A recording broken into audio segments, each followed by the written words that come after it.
sveiki susirinkę į Alytaus kraštotyros muziejų, į Mažulio princo knygos pristatymą. Čia yra labai trys svarbus žmonės. Marius Čiželis, iniciatorius viso šito reikalo, kurį užvirė dabar va, ir aš vertėjas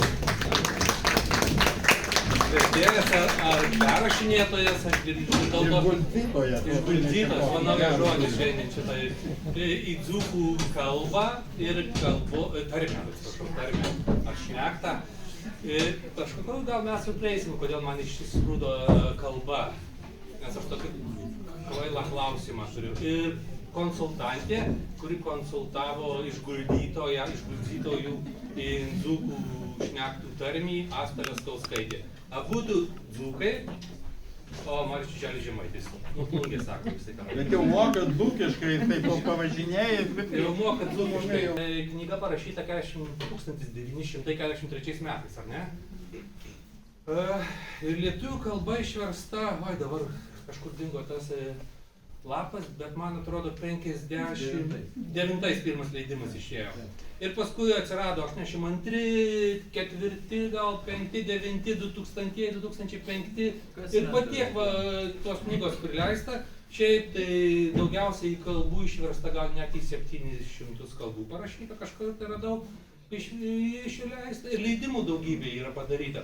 Tai aš noriu tik taip duoti vienam, nežinau, katras paklius, žemaičių ir dzūkui šitą, katras vertimas su juo paskui pasakysit, palyginsit. Vienas gali paskaityti ir kitas gali paskaityti nedidelės ištraukėlės.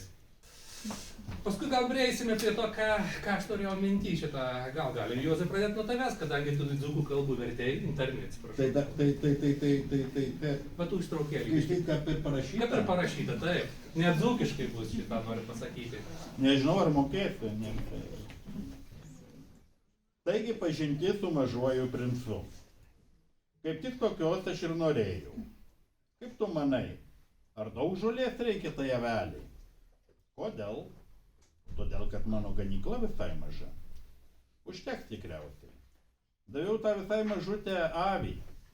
Ji palenkė galvą prie piešinio. Netokia jau maža. Žiūrėk, užmigo. Šitaip aš susipažinau su Mažuoju princu. Puslapis 13, vertė V. Kauneckas. Pirmasis vertimas į lietuvių kalbą.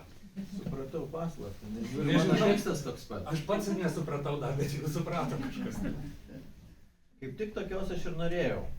Kaip manai, ar šie aveliai ėda daug žolės? Kodėl klausi?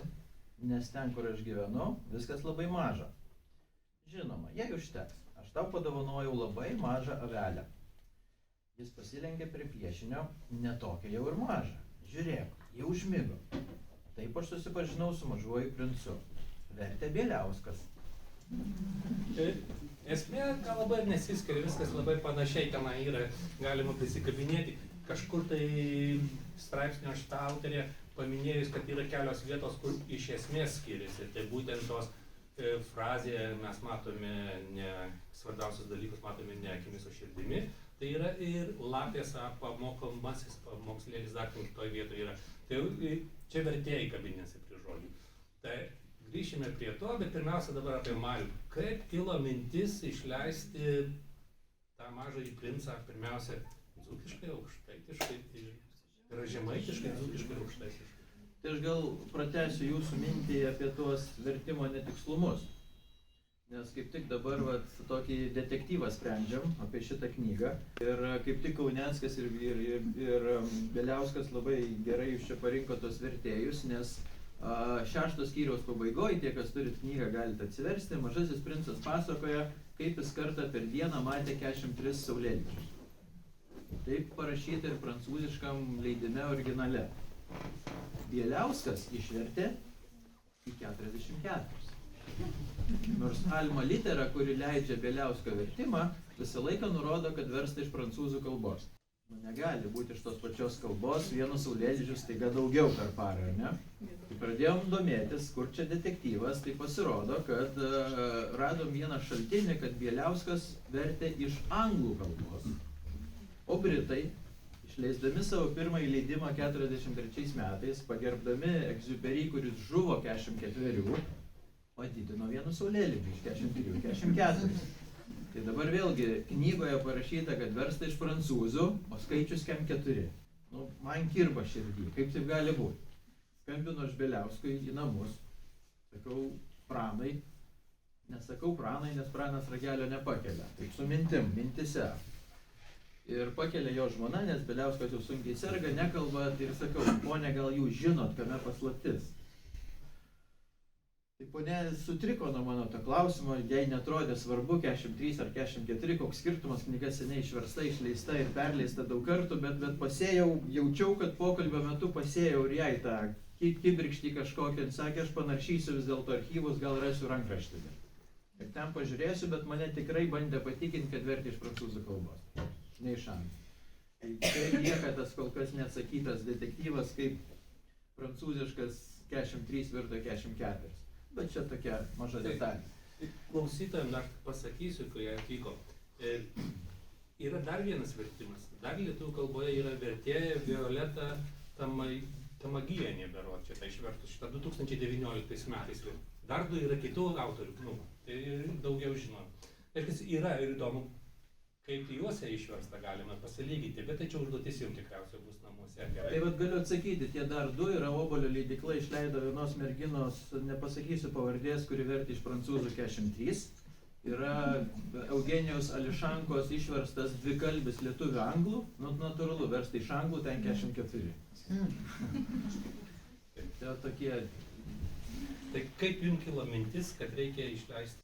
Ta istorija turi tokius, istoriją ir labai skirtingas priešistorės. Tai vienu jūs matot čia šalia mūsų, tai yra mūsų fondo veikla.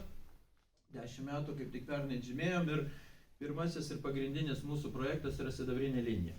Tikiuosi visi girdėjo Sidabrinę liniją. Tai yra apie vyresnio amžiaus žmonės, suteikiam bendravimo galimybę su bendraminčiais, ar liūdna, ar linksma gali žmonės bendrauti telefonu ir kai kurie žmonės bendrauja jau visus 9 metus. Ir vėlgi po to visi projektai eina mūsų fonde sąsajų su vyresnio amžiaus žmonėmis. Štai matot 100 metų kartu, tai turėjom 100-metį pašnekovą, norėjom jį kažkaip susijęti su Lietuvos šimtmečiu, kurį šventėm prieš jau 7 metus. Ir va tada pradėjom ieškoti daugiau 100-mečių, jų atradom beveik 500, tai gimė ir 100 metų kartu tokiu pavadinimu ir fotoalbumas, ir kinofilmas, tikiuosi matėt, nes čia irgi buvo labai daug lankymų po Lietuvą, važinėjimų. Ir lygiai taip pat tada Mažasis princas atrodo nieko bendro neturintis su seniukais, bet pagalvokit, kiek jie metų šitam mažam vaikiukui. 82. Tai reiškia, kad jis mūsų auditorija, mes jau galime su juo kažką daryti, tai čia aišku tokia vėlgi linksma istorija. Ir jeigu taip grįžtant prie tos realiosios istorijos, aš su ta knyga gyvenu nuo tų 82-ųjų, to jau kultinio turbūt leidimo, kuris yra, jeigu ne kiekvienoje, tai kas antroji lietuvių šeimoje. Ir tuo metu vėlgi nebuvo labai daug knygų iš ko rinktis. Aš atsimenu, ten beaugdamas pradėjau nikti į Drąsiųjų kelių seriją ir mano mama sako, ne, tu geriau tos serijos neskaityk, geriau imk šitą knygelę. Ir taip kažkaip liko man ta knygelė su manim nuo tų pačių metų, aš tą knygą vis dar turiu iki šiol ir išsaugojęs ir kažkaip branginu ją labai. Ir taip po to atsiradus atkūrus nepriklausomybę, atsivėrus sienoms, natūraliai tų knygelių pradėjo daugėti. Tai parsivežė iš vienos šalies, tai parsivežė iš kitos šalies, tai tada draugai sužinojo, kad tų knygelių daugėja, pradėjo vežti. Ir taip kažkaip gavosi, kad tai jau iš mūsų šeimoje tai yra toks ritualas. Žinau, kad viena ponia pirko knygą, sakė, tą patį išgyvena, kad pirmas darbas svečioj šalyje yra nusipirkti knygą. Tai mūsų šeimoje lygiai tas pats, mes pirmą užsidedam pliusą, nusiperkam knygą ir tada darom, ko atvažiavom į tą šalį. Tai taip bekaupiant tų knygų kažkaip atsiranda noras pažinti daugiau tokių pat žmonių, kurie kaupia, kolekcionuoja, nepatikėsit, bet pasaulyje yra milijonai tokių žmonių. Ir atrodo, kas čia vaikiška, kažkokia knygelė, pasaka, bet štai yra, kad tai yra kažkam labai svarbu. Ir taip susipažinau su vienu šveicaru, kuris sako, aš turiu tų knygų daug. Ir dažnai Vilniaus knygų mugėje išleidžiant naują knygą, aš jam rašydavau laišką, sakau, žiūrėk, Žanmarkai, gal nori išleistas naujas leidimas, sako, aišku, noriu, siūs man 5, aš tau atsiųsiu kažką savo. Ir mes taip kokius 5-6 metus kaitaliojamės tam knygom. kol galų gale vis tiek kažkoks kirminas kirba, norisi pažiūrėti, ką žmogus iš tikrųjų turi. Nes jis turi pakankamai tokią gražią svetainę, kuri šiandien yra tapusi atskaitos tašku bet kuriam kolekcininkui. O, mintis. Dzūkiškas Mažojo princo sausainis. Pasakykit, kiek knygų turi žmogus, duosiu sausainį. Spėkit skaičių. 500. 450, 450. nu, 700, o skaičius didėja. 900. Tūkstantis. Kiek tu sakai? 1000.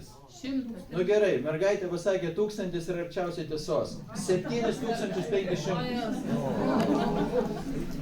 Nežinau, kurie 7500 galite įsivaizduoti, ką tai sudaro. Tai yra Lozanoje 4 butai. Viena netelpa.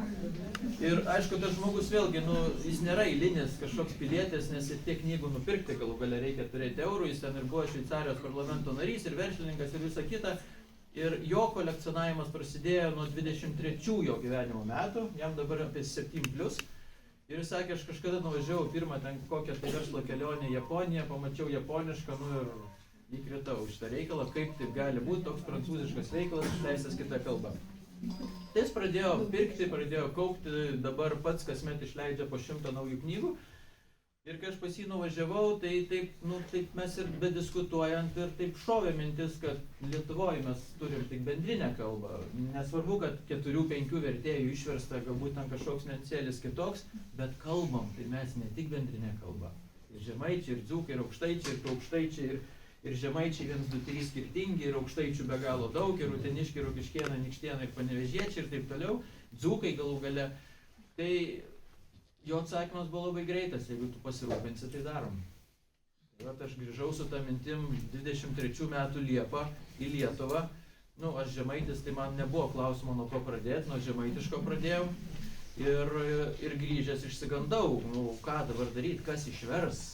Nu, atrodė čia lengva, spraktelt pirštais ir tai darom, o tai vis tiek to rašto ypatumų, aš pats nekalbu tą kalbą taip, kad dabar jau sakyčiau, čia vat galiu sėsti ir prie knygos rašyti. Facebook'e paklausiu vienų, kitų, ten mokytojų, lituanistų, sako, oi, tu nesimsim, čia nesąmonė, didelis darbas, nu, atsakomybė galų gale.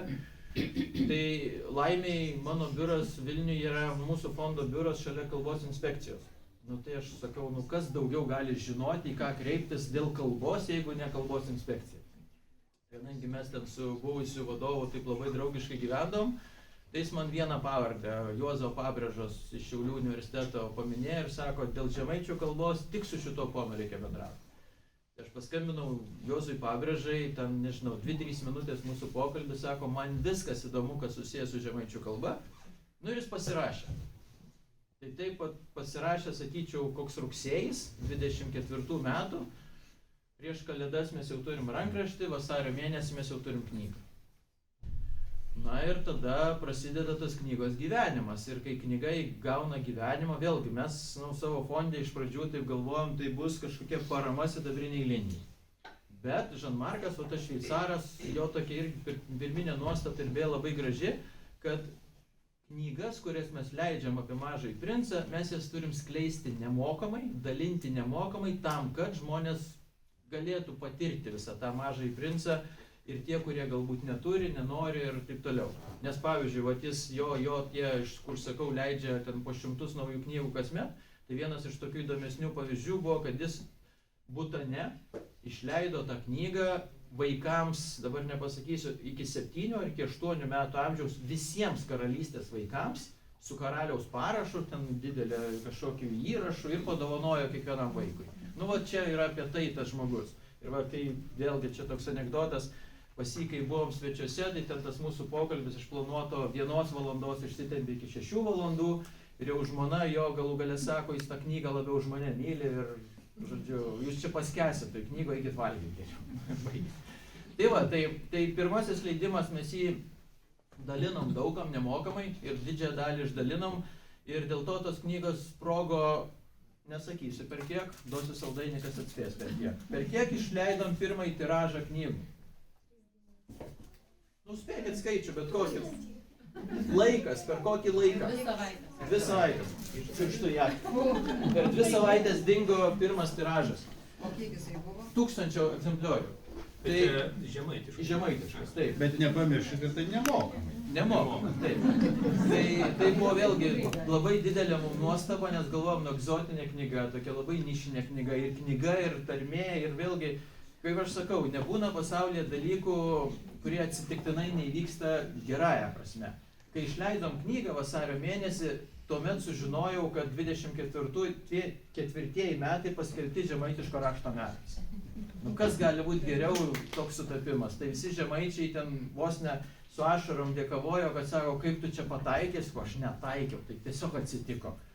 Ir kai pradėjom važinėti su žemaitišku po Lietuvą ir tų knygų nėra, tai patikėkit, gavom žiauriai didelę pykčio bangą, kaip tu galėt važiuoti be knygos, kai išleidai tokią knygą. Tai ten po 2 mėnesių gavom perleisti, jau to tiražo pasididinom daug kartų ir žodžiu, kad visi būtų laimingi ir jau po to jau mes tą knygą tiesiog pradėjom pardavinėti tam, kad sidabrinę liniją gautum, galėtumėm daugiau tų pokalbių senoliam sukurti. Ir ilgainiui vėlgi ta istorija tada taip ir pakrypo, kad po žemaičių sėkmės, tikrai buvo didelė sėkmė, tenka tai pripažinti, aukštaičiai ir dzūkai pradėjo reikalauti savo knygų. Tai gal tada, kad nebūtų taip, kaip jums Lozanoje žmona.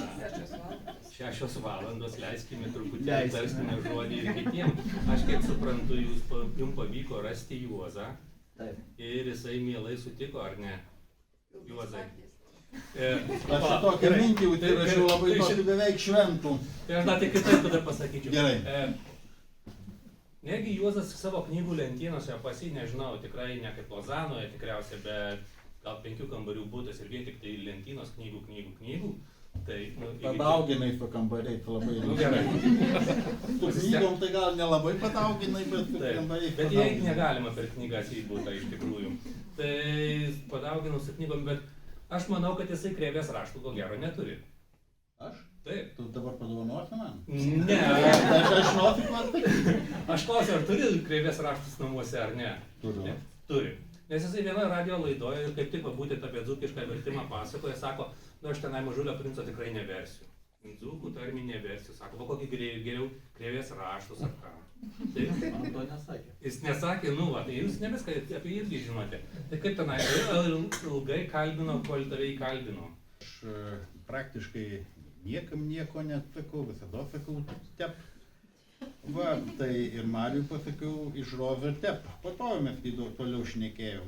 Bet kad išėjo žemaitiškas Mažasis princas, tai daug man dzūkų rašė ir net gal ir skambino ir sako, nu tai ir vėl va žemaičiai pirmi negu dzūkai. Ir gal sako, tai tu irgi imkis va išverstų mažų princų. Nu sakau, ne. Matytas, sakau, nu tikrai aš jau to Mažo princo neversiu. Aš jau buvau pamėginęs versti Vincų Krėvį ir vienu, nu kad versti. Vincų Krėvį reikia susgrūžytinti dzūkų šnektų ir viskas jį labai gerai susgula. Ir labai lengvas darbas Krėvį grūžytinti dzūkų šnektų. Neatrodo, kad tu kad verti, aš vienu padavimu iš Dainavos šalies esu išverti, susgrūžinės, atsiprašau.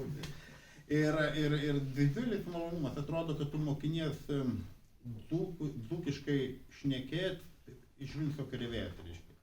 Tai va, ir sakau, aš jau geriau Vincų Krėvį. Nu tai jei Marius būtų nepaskambinęs, aš būtų ir nevertęs.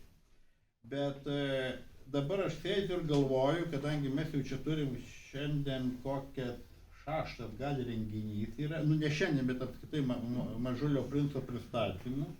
Ir kaip Marius minėjo, kad tai yra žemaitis, ir aš žiūrim, tai dar vienas Mažulio princo tokias stebuklas, tokias nuslaidimas. Aš šiandien girdžiu Alytų, kaip atvažiavo Marius dzūkiškai pradėjo šnekėti. Tai aš galvoju, tai jis turbūt niekada dzūkiškai nebūtų prašnekęs, jeigu ne tas Mažulis princas. Žinau, Mariu, ar tavo giminėn kur nors yra kokių nors dzūkiškų šaknų, bet kaip tu prašau? Tai gal nežinai tu nieko. Man atrodo, ir net to akcento nėra. Tai va, tai to Mažulio princo tokias, va, rezultatas. O jeigu dabar toliau šnekint, iš tiesų, aš galbūt vienam be gero redaktoriaus arba gero to teksto prižiūrėtojo, profesionalo, būtų gal net lengva išversti, kaip ir viskų. Tai aš labai visada džiaugiuosi ir man drąsiau buvo imtis, žinojau, kad Lietuvių kalbos institute yra tokias geolingvistikos centras ir jį dirba labai šaunius dzūkės, kurios užsiminėja dzūkų kalbos norminimu, ko aš labai noriu, kad greičiau užbaigtų tų darbų. Aš apie šitą pastatę perdedu, bet tu nieko, sudėlioti. Tai va, tai kitaip sakant, daro labai šventų dalykų ir aš nikdy nieko nepalaidžiu be savo mielos bičiulės, kraštietės Astos Leskauskaitės. Tai galvoju, vis tiek Asta bus, tai man bus lengviau, nes man iš jos norėjusi, bet žinau, kad ir mūsų dzūkų tarmė, jinai nėra bendrinė kažkokia ir mes Kožnan rajone šnekam kitap ir ne tai, kad rajone, bet ir tam pačiam rajone, vienam krašte, vienam savivaldybės kampo vienam šneka, kitam kitap. Ko jau čia šnekėti, mano Kapčiamis, vienam gatvėn vienu žodį tep tara, kiton tep. Tai čia man norėjosi, kad šiton knygon, šiton vertimi ne vien tik tai savo krašto dzūkiškų žodžių įdėti, bet norėjosi ir į Varėnos krašto, čia man atrodo, kad yra tokias labai gražus iš Varėnos krašto žodžius, kurį aš išmokau, važinėdamas po Kijų, bendraudamas su dzūkais. Tai toks žodis lefters yra, reiškia, iš tom knygom, tai labai gražu. Ir daugiau tokių yra. Tai va, bet čia Asta apie kalbų pašnekės. Turiu prispažyti, kad tai nebuvo labai sunkus darbas. Kaip tai suprasti, nebuvo sunkus versti? Ne, nebuvo sunkus. Sunkiau buvo paskui, kad reikėjo dirbti, paskui atsiranda darbas. Bet tus pirmas, aš mislinau, kad aš ilgiau tų pirminį variantų versiu, bet iš ros po mūsų pokalbio su Marium aš iš karto sėdau prie stalo ir kiekvienu po gabalukų vertiau ir man buvo labai malonu, labai smagu, tarsi toks, atrodo, kad jautiaus kaip tas mažulis princas, reiškia, per tas planetas eidamas. Aš irgi taip ėjau ir man buvo miela, kad per mane tus prancūziukas, reiškia, vis 90 įkopensis, jis prašneka ir vis labiau dzūkiškai. Aišku, aš vertiu, kaip ir minėta, iš Prano Bieliausko vertimo, ne iš prancūzų kalbos, aš kada, nemoku prancūziškai. Ir jeigu iš originalo verstai tokį dalykų, tai gali būti dar daugiau tų niuansų, nes, kaip matot, ir čia du vertimai, jie viski skiriasi, bet ir net gal ne viski skiriasi, kaip čia pažiūrėti.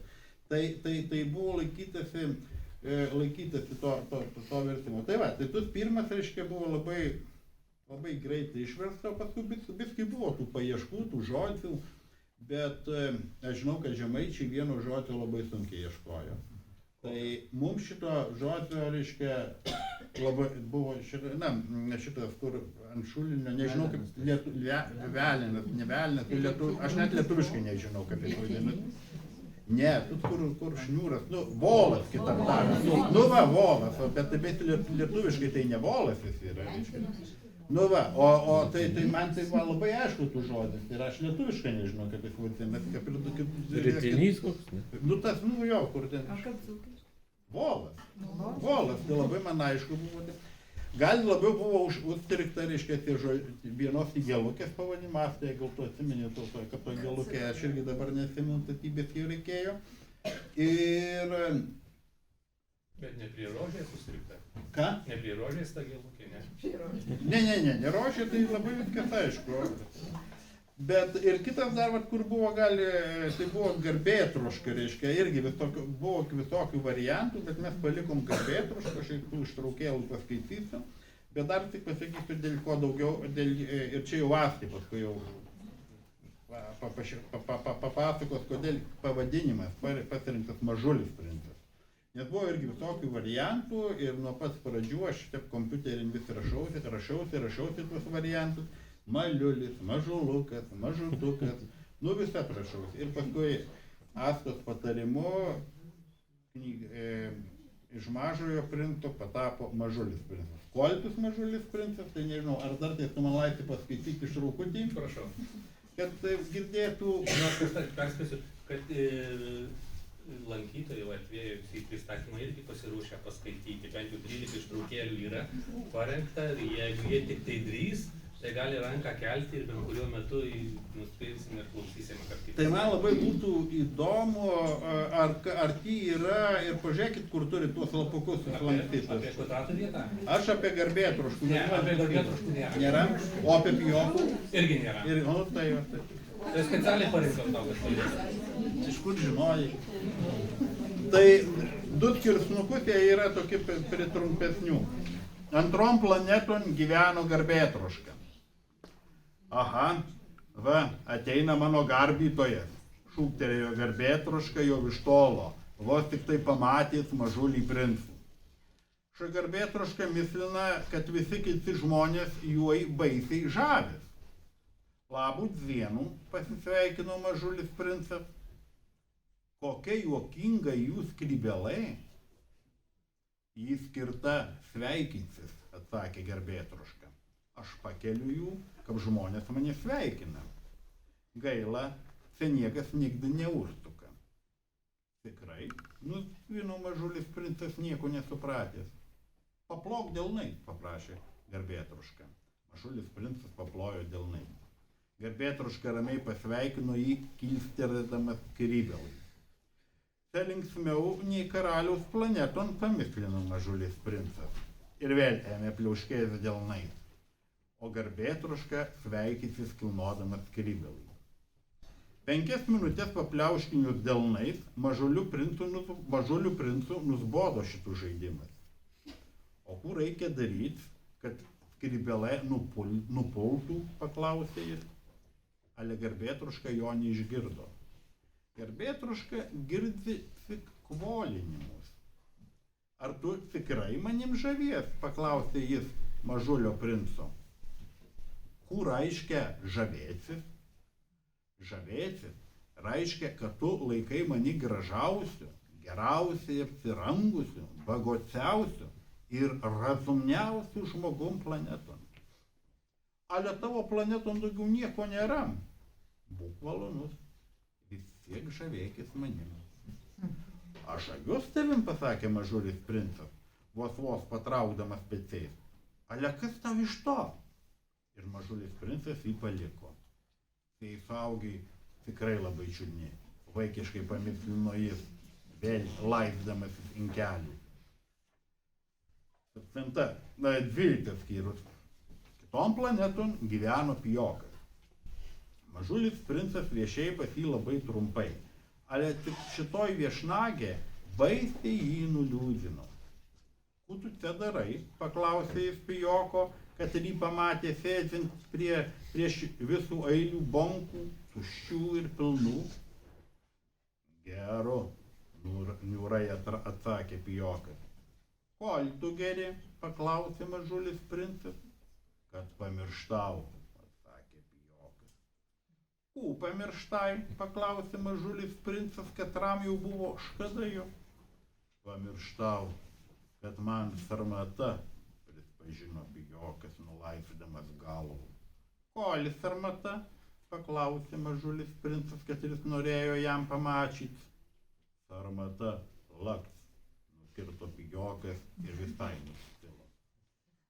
Ir pasimetęs Mažulis princas jį paliko. Suaugiai tikrai labai čiudni. Tykiai mislino jis, keliaudamas toliau. O toliau, kur keliauja jau patys suskaityti. Gal kas nori paskaityti iš auditorijos, kas turi lapą? Ar dar drąsinamės? Prašom. Mielai prisijaukytų, atsakė Mažulis princas. Ale turiu mažai čieso. Man dar reikia suras draugų ir supras daug dalykų. Supras можно tik tu, kad rypris jaukini, pasakė lapė. žmonės jau neturi čėso kam nors suprasti. Jei perka gatavus daiktus krautuvėse, ale nėra tokių krautuvių, kad rostą parduodami draugai. Už tai žmonės ir neturi draugų. Jeigu nori draugo, prisijaukyk mane. O kuo aš turiu daryti, paklausė mažulis princas. Turi būti labai kantrus, atsakė lapė. Iš pradžių atsisėsk ant žolės toliau nuo many. Vate, aš žiūrėsiu ant tave akies kraštuku, o tu nieko nesakysi. Žodžiai yra piktumų šaltinis. Ale kasdien tu galėsi atsisėst vis arčiau ir arčiau. Kažkur girdėjau, sako, lietuvių kalboje yra 65 garsai, ar ne? Paklauskit, kiek miški garsų yra. Bet visiems tiem garsam reikia, sako, ženklų užrašyti, ar ne? Lietuvių kalboje yra 72 raidės. Per maža? Nu, norint užrašyti dzūkus, reikia biskelį daugiau raidžių. Ir tai nieko nepadarysi už tai, kad yra kitokių biskį garsų. Mes turim, va jau, kaip girdėjot, ir kaip patys mokėdami dzūkiškai, žinot, kad, nu, yra dar papildomų. Tai žinoma, šitam mažulių princui irgi to reikėjo. Ir, nu, ieškojom tokio kompromiso, kad kalbinių požiūrių būtų paprasčiau, kad būtų ekonomijos principas, tai yra, kad jeigu garsas tokis pats, tokiom pačiom pozicijom, pagal tam tikras taisyklės, kad būtų vienas užrašymas. Taigi tų ženklų mums per daug ir neprireikia. Aišku, tarimo yra visokio. Vienam galui sakys, nu, sakykim, sanas, ratas ar ne, bet bus ir tokių, kur ratas nesakys, dalim Dzūkijos. Vienur sakys, sakykim, geru, o kitur geriu. Irgi skirtumas. Tai žinoma, vercint Juozu reikėjo labai pasirinkti pusį. Katros pusės dzūkų tarmė bus pagrindas. Ir žinoma, jis pasirinko savo gimtųjų, suprantama, tų, kur geriausiai mokė, tas pagrindas ir taip ir turėtų būti, už tai, kad geriausiai mokė. Vienon knygom sudėts visos Dzūkijos dėja neišeina. Bet, kaip Juozas sakė, vis dėlto pasistengta paieškoti žodžių ir iš visos Dzūkijos. Ir žinoma, kiekvienas vertėjas dar turėtų savo pozicijų, gali viskį kitaip išversti. Tai irgi visai suprantama. Bet man atrodo, kad Juozui visai neblogai šitas dalykas pavyko. Ir tas mažulis princas savo dvasiu, nu, visai tokis artimas mums dzūkam. Sakytų, gal net labiau negu žemaitėm. Gal dėl to visai lengvai vertėsi. Nu, ko gero, pasaulėžiūra, aš sakytų, nu, tikrai tokia labai artima. Labai lengvai atrodo, taip kaip šnekės su savo, nu, su savo artimu, su savo tokiu žmogum, kuris tavi supranta ir kuriam tu lengvai irgi savo mintis gali perduoti. Tai tas pasišnekėjimas, matyt, ir Juozu už tai, kaip jis sako, lengvai vertės. Dėl to lengvai vertės, kad sąšauka buvo labai gera. Bet dėl pavadinimo pačio. Taip, buvo keli variantai. Ir vienas iš tų variantų buvo Maliukas princas. Tai žinoma, kad Juozas labai šitų pavadinimų norėjo palikti iš tų visų daugelio, tai aš labai pasipriešinau dėl vienos paprastos priežasties. Pirmas dalykas, dzūkai įvardžiuotinių formų seniai neturi. Yra tik tai liekanukės, daugiausia, nu, varduose, sakykime, kokia sartoj, kumelė, ne? Kiekviena kalba, jeigu, arba tarmė, jeigu ji kažko netenka, ji kitą kompensuoja tų netekimų. Ir dzūkai šitų įvardžiuotinių formų neturėjimų kompensuoja priesago. O priesaga vatoj ulis labai graži. Yra ir baltulis, ir gerulis, ir gražulis, ir visokių kitokių su šitoj priesagu. Ir tas ir reiškia tų įvardžiuotinių formų, atsicinka. Kitas dalykas, maliulis, mal yra slaviškas, o mesgi turim mažulį, taigi visai savakilmis žodis, gražus dzūkiškas. Tai taip, kad šitam mūšin su Juozu Juozas man nuslaidė ir palikom šitų, man atrodo, visai gerų variantų, nežinau, kaip jum atrodo. Nu, dar apie pasakyti. Dar truputėlį Varius kažko norėjo, elektriką kažką. Ir Juozas su Asta labai gražiai čia pasakoja, kad jūs užsiliuliuotumėt, kaip čia lengva ir paprasta jiems buvo. Tai aš jums galiu išduoti, nebuvo nei lengva, nei paprasta. Nes vėlgi žemaičiai savo raštą turi, aukštaičiai ir dzūkai savo rašto neturi. Ir kaip dabar užrašyti tą konkretų garsą, patempimą, pailginimą, patrumpinimą, minkštinimą, kietinimą ir taip toliau. Ir jiems reikėjo sukurti visą tai. Ir tas kūryba, natūralu, vieną dieną atrodo vienaip, kitą dieną atrodo kitaip. Dabar papasakosiu istoriją. Jau beveik bebaigiant knygą, jau ten paskutiniai redakciniai štrichai, jau visi tarsi rankos suplotos, visi laimingi, aš jau su spaustuvė susitaręs, kada čia atiduodam failą. Ateina iš Juozo laiškas, sako, žinai, čia mes su Asta pasitarėm.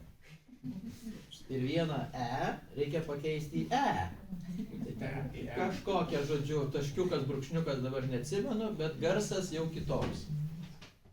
Ir kadangi vėlgi dizainą darė šveicaras, lietuviškai kalba nieko bendro neturi, o man ateina toks, žinai, Mariau, tu jiems pasakyk, kad reikia pakeisti.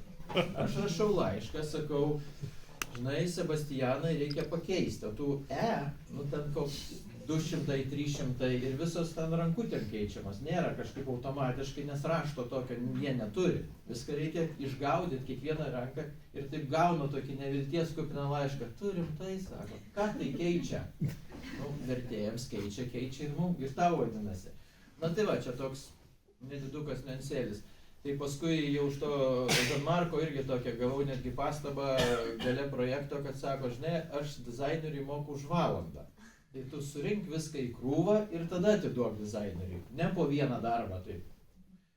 Bet tai čia smulkios detalės, aišku. Tai va, tai čia tokių ieškojimų tikrai buvo, kaip Asta pasakoja apie pavadinimas ir apie tas raideles, garsus, kaip jos iš tikrųjų teisingai užrašyti, kad mes teisingai jos perskaitintumėm, tai irgi buvo ką veikti ir nemeluoju, ne? Buvo ką veikti. Nu, be abejo, bet tam tikrų garsų žymėjimas, kurių nėra kitų, tai yra iš tikrųjų sutartinis dalykas. Bet kaip supaprastinti, kad ženklų nebūtų per daug? Na, įsivaizduokit, jeigu aš kaip kalbininkė rengiu tekstą mokslinį, tai mes jį užrašom galybę ženklų, kurių jūs paėmė tekstą, sakytumėt, ką tu čia man duodi, aš neperskaitysiu šito. Bet mūsų tikslas yra kitas – pažymėti kiekvieną garso niuansą, kiekvieną skirtumą.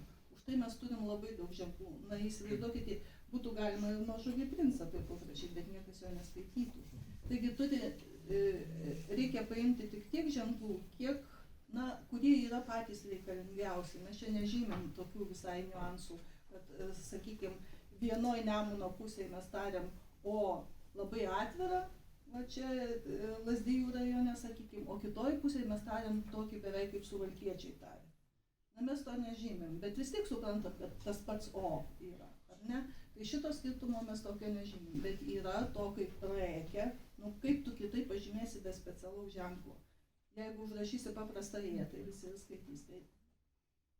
O ypač tie, kurie, sakykime, nemoka dzūkų tarmės, tai sakys, ne, tokios ypatybės aš neradau jūsų toj knygoje. Jūs šitą knygoje tiek šitą aukštaitišką, tiek į dzūkišką rašote tarmį. Tai ar gali būti, kad su Mažulio princu jūs įnešdami tuos naujus dar ženklus bandote padaryti, į suvalkiečių kalbą nebus išversta tarmė? Ar bus išversta į suvalkiečių tarmę? Mariau. Į suvalkiečių tarmę, suvalkiečių tarmės nėra. Nėra, matot. Aš kur lenkiu šitą, ar jūs bendrinat dzūkų tarmį? Padarysite kalbą dzūkų ar kažką tai panašiai tokio? Kalba ir tarmė iš tikrųjų, jeigu žiūrėsim mokslinę prasme, skirtumas apibrėžties nėra labai didelis.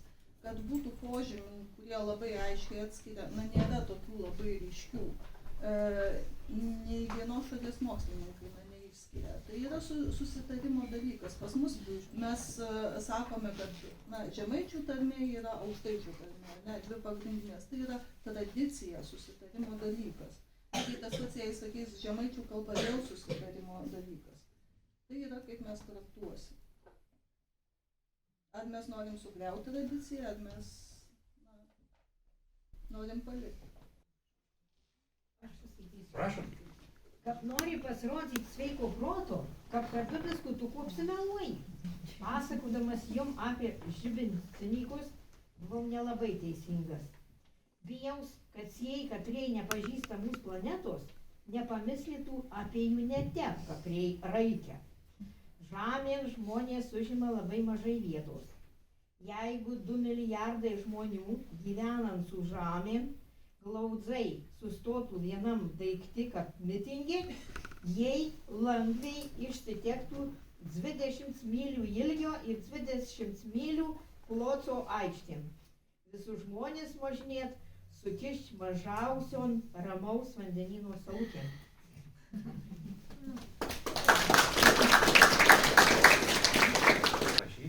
Viskas teisingai, nes aš žiūriu į jaunimą visiškai, aš irgi atsiverčiau, galvoju, pridėjo visokių ten ženklų, kaip juos perskaityti reikia, ką čia daryti. Bet skaito gerai.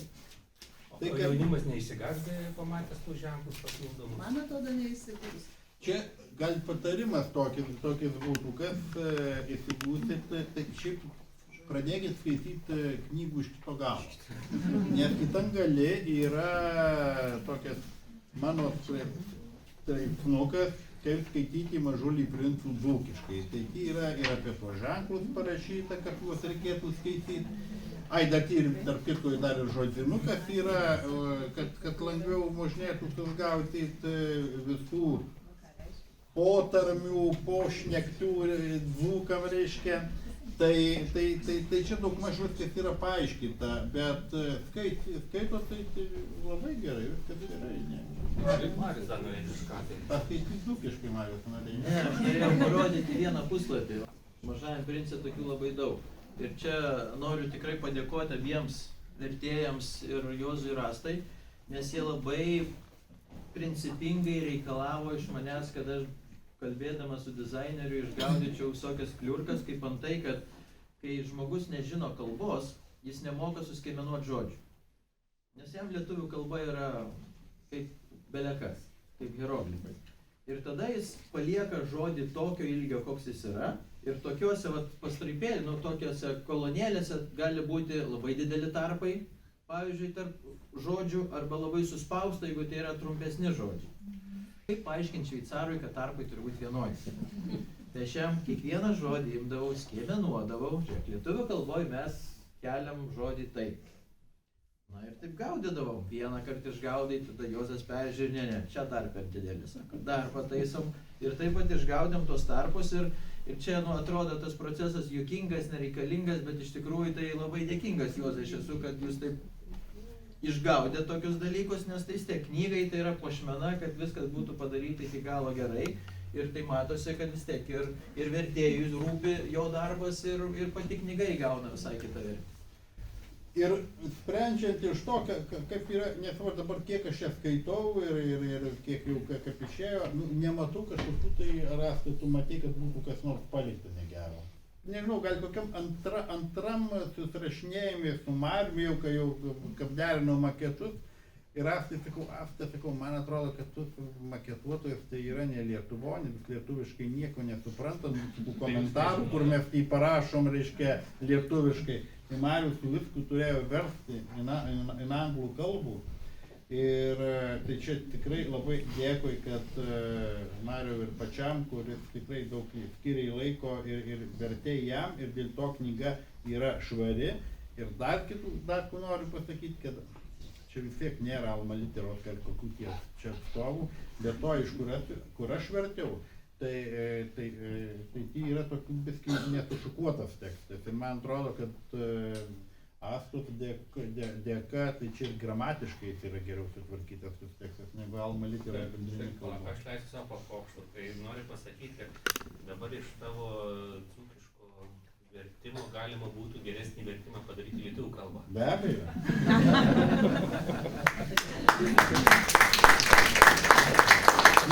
Netgi jeigu lyginat prancūziškų jau tų klasikiniai, tai čia, noriu pamiršti, kaip pasakyti, čia savo reikalą. Net lygintų, kadangi aš namuose turiu prancūziškų mažų princų, reiškia, tai bendrinį kalbų, kur išleista, tie iliustracijos yra viskai pamaišytos. O čia vienas prie vieno viskas sudėliota. Nu tai turbūt ir žemaitiškai, ir aukštaitiškai tas yra, reiškia. Tai čia vėlgi atstatytas taip, kaip turi būti. Ar tai tu nori pasakyti, kad, pavyzdžiui, prancūzišką puslapį vertimas, tai prancūzišką knygą paimsiu, ar kurį vertimą. Taip. Tai 13 puslapį ta pati iliustracija bus viskas. Taip, ir būt, jo. O bendrini kalbų yra sumaišyta.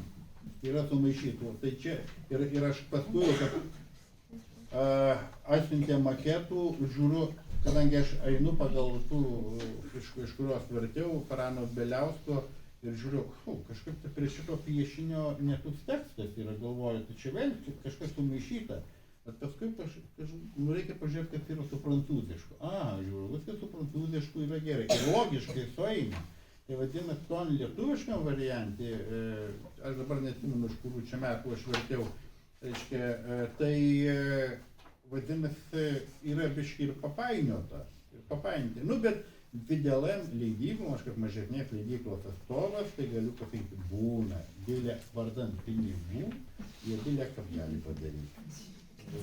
Ne, aš nenorėčiau, kad taip norėčiau į leidyklas, nes iš tikrųjų tik tai noriu pasakyti, kad tai, ką Juozas pasakoja, arba Marius sakė, yra milžiniškas darbas ir jeigu tu nori, kad gražiai tikrai atrodytų, tai kiekvieną kartą redaktorius suredagavo, tu dar pasižiūri, kad redaktorius kažką praleido, tu dar kartą atiduodi redaktorius po redagavimo dar kartą pažiūri ir gal gali vis tiek išeina kartais su klaida. Bet ne visi kartais ją pamato. Žemaitišką perleidom. Ir žemaitišką, kai perleidom antrą tiražą po 2 mėnesių, tai ištaisėm gal kokį 16 klaidų. Nes tik vertėjas skaito, sako, čia kitaip daryčiau, tai va, gera proga yra pasitaisyti. Tai va, Juozas kol kas sako, nerandu. Nerandu nieko, kad pasitaisyti. Aš dabar tik žiūriu, kad irgi ne. Tai gal tada vis dėlto... Tai dabar jau radau, man atrodo. O tai gal tada vis dėlto labai gera redaktorė yra. Ar sunku dirbti su Juozu, nes vis tiek ir kitus tekstus. Nes aš, pavyzdžiui, turiu knygutę, kurią galite Juozo dar pas mus yra muziejinį įsigyti, tai čia, ne visi mažuliai yra daugiau šitą įdėtą jau tų ženklų visiškai kitokių, kurių čia irgi suradau, ten tos apsukta E raidė su tašku arba be taško, kokia tai šitą, kad ją skaityti neaišku. Tai ar sunku dirbti Asta su Juozu? Aš manau, kad mes vienas iš kito pasimokom. Tai yra turbūt geriausias rezultatas, kad tu gali pasimokyti. Ne pati knyga yra, o tai, kad tu ką nors naujo sužinai, dėl ko nors pasiginčiji. Tai yra procesas, viskas yra procesas ir kūryba knygos, atsiradimas jos kol pasiekia skaitytoją, iš tikrųjų, čia labai teisingai ir Marius sakė, ir Juozas sakė, tai yra netrumpas procesas, daug visko praeina. Vienas dalykas, tai kai yra lietuvių autoriaus irgi daug praeina, juk autorius irgi svyruoja, kaip geriau išreikšti mintį. Vertėjas lygiai taip pat svyruoja. Ir tiek vienas, tiek kitas procesas yra imlus laiko. Imlus, jeigu tu nori pateikti gerą galutinį rezultatą skaitytojui, tai ir redagavimas, ir maketavimas, ir dizainas, ir pati pradinė mintis, viskas sueina į tą leidinį. Eskit paklausti dėl jūsų bendradarbiavimo arba jūsų, ar jūs pradėjot nuo grybų kalendorius? Buvo anksčiau, aš kada pradėjau, mes su Astu senokai, dar anksčiau pažįstami, kada aš pradėjau rašyti dzūkiškai, kad leidau savo antrų knygelį būdintis kalendorius. Tai mano buvo pirmi dzūkiškai eilėraščiai ir aš tada supratau, kad vis tiek aš negaliu jų paleisti tepin viešumu, o tie bendrinės kalbos redaktoriai jų nesuskaito taip, kaip reikia. Tai aš tada Astai daviau, sakau, tu peržiūrėk ir patvarkyk, kad būtų, žmogiškai, o ne biliekas. Tai va, turiu pasakyti, kad čia aišku ir kodėl mums ir lengva, už tai, kad mes esame beveik to patio krašto. Jinai dar piečiau Kapčiamiesčio, bet tai mūsų 14 km šiauriau, piečiau, jeigu žiūrėti į Napačių. Nu, ne į Napačių, tuo pačiu.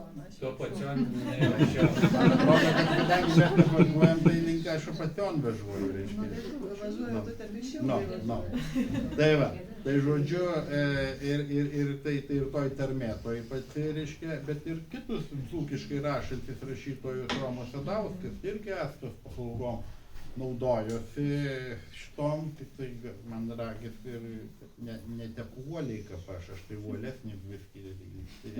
Paklausnesnis. Nu. Sakykite, per kiek laiko dzūkišką šitą Tai Marius paskambino man pernai, gal kokia buvo gegužės mėnuo kažkas tai, ar ne?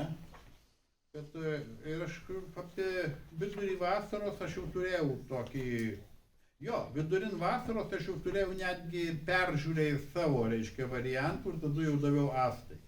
Nes pirmiausiai darbas buvo tokias, buvo juodas tokias vertimas. Vertiau iš roto, kas man, kaip sakoma, kas ant sailės, reiškia. Imi juodrašinis tokį ir jeigu tai man tik kokį žodis nelabai man tuo metu ateina, tai aš jį pasgeltonydavau arba pasbraukdavau, mislydamas, paskiau žiūrėti.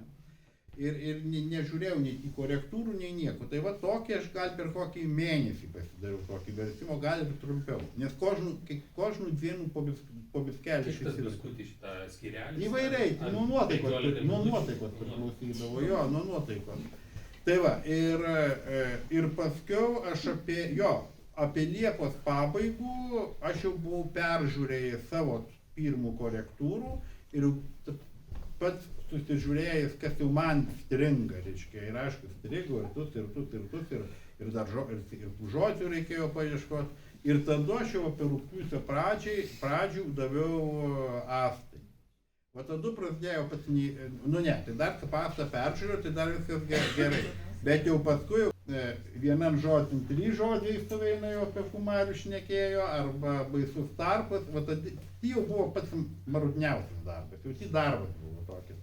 Ir dar ruduoj visokių kitų darbų yra, tai šiaip tai turėjome būti pirmesni negu aukštaičiai, nes pagal tuos visus, reiškia, bet per tuos visus marudnus darbus, per tuos, reiškia,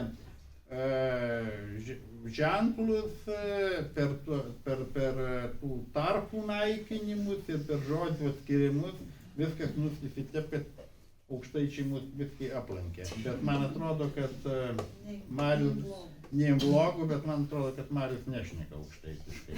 Tai čia atrodė, kad ta Lietuva viskas apsiribos. Tai nieko panašaus. Bet minėjau pradžioje, kad tų kolekcininkų pasaulyje yra skaičiuojama jau nesuskaičiuojamai daug. Taip pat Facebook'e, kadangi Facebookas ta tokia erdvė, kur tu gali šiek tiek ten pasakyti kažkam kažką, naujieną pasidalinti. Tai pasidalinau keliose Mažojo princo tarptautinėse grupėse. Tai nepatikėsit, kaip užpuolė. Man reikia, tai iškeliavo tos knygos jau kokį 17-18 pasaulio šalių. Nuo Tailandas, Australija, Naujoji Zelandija, ir per visą Europą, Turkiją, ten Kipras, Vokietijos, Švedijos, Airijos, iki Amerikos. Vienas pirmųjų užsakymų atėjo iš New Yorko, lietuviai perveda mums 2000, pakuojam dėžes, kiek ten dėti, sako, 10 knygų atsiųsk. Palako, skaičių nesupainiai, tai 10 knygų, 2000 pinigų, nesako, čia mes taip nusprendėm. Tai buvo mums per širdį gražiai perėjo, nes brangiausiai parduotas Mažasis princas kol kas. O koks tiražas šitos? Dzūkų 1000 visų vienodas. Tai žemaičių, tai jau žemaičių. Žemaičiai už viso 3 yra, 1000 ir paskui pakartojam 2. Bet jau dabar turim visų vėl vienodai, ten nežinau, po kelius šimtus vienetų net mažėja jau kiekvieną dieną, nes taip mūsų e-parduotuvė pakankamai aktyviai sukasi. Ir kad su tais visais vojažais, ką mes čia dabar važinėjom, tai manau, kad jau reiks įspaustuvę skambinti. Pridurčiau, kad turbūt pats geriausias rezultatas viso šito kad iš tikrųjų dzūkiškai mes galim spausdintis, kai reikia spausdintis. Ir rašyti, galim ir versti. Labų dienų pasisveikino Mažulis princas. Labų dienų atsakė Kupčius. Tai buvo Kupčius paduodantis naujausius žirnukus troškulių maišys. Nuryji vienu per nedėlių ir jau daugiau nenori gerti. Kol tu juos padavinėjai, paklausė Mažulis princas. Jei sutaupo oro čėso, atsakė Kupčius. Specialistai viskų suskaitė. Juos gerdamas sutaupai 53 minutės per nedėlį. O kur žmogus daro su tom 53 minutėm? Kucik nori. Jei aš turėtų 53 laisvas minutės, pamislino Mažulis princas, tai tiesiog po valio nuveidauju šalcinį. Viskas. Gal yra norinčių, išdrįstančių dar paskaityti? Mažulis princas pažiūrėjo į jas ir pamatė, kad visos jos padavnos in jo kvietkų. Kas jūs? Pasmetęs paklausė. Mes rožės, atsakė rožės. O, nuzylino Mažulis princas ir pasijautė labai nelaimingas. Jo kvietkas jam sakė, kad jis vienas tokis vison visaton. Ir va, jam prieš akis 5000 tokių kvietkų vienam sode. Linktų ir pabaigti, nenoriu ir jūsų užtrukdyti. Gal galit pabendrauti savarankiškai, kam nors jeigu autografų reikia, tai galim dar 2 valandas šitą Jūzas pasirašinėja su Asta, panašiai. Aš beveik skelbiu, kad mes pabaigėm renginuką, kas šitą... Gerai, viskas labai gerai. Kol tu eini raušiesi, aš irgi renku. Kas turi tą špurgalkėlę, tai ta špurgalkėlė sekančio renginuko, artimiausia tai susėta. Tada 23 gegužės mėnesį centre renkamės ir Jonyno muziejuje. O čia dabar mūsų direktorė pristato.